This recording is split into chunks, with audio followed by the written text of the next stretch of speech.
Today they say that Islam is the religion which was spread by the sword. A very good reply is given by Testifies O'Leary in his book, Islam at the Crossroad, on page number 8.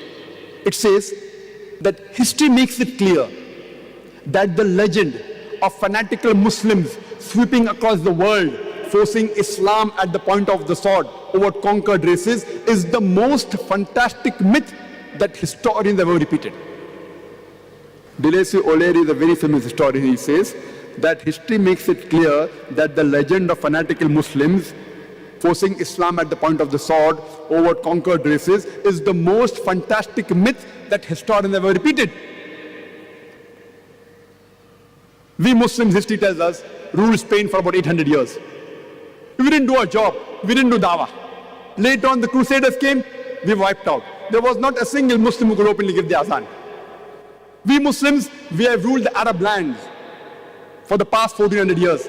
For a few years, the Britishers came. For the few years, the French came. But we Muslims have been the lord of the Arab land for the past 1400 years. Yet today, statistics tell us there are 14 million Arabs who are Coptic Christians. Coptic Christian means Christians since generations.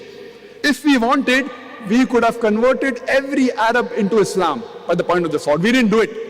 These 14 million Coptic Christians in Arab land, they are bearing witness, they are giving shahada that Islam wasn't spread by the sword. We Muslims, we ruled India for about 1,000 years.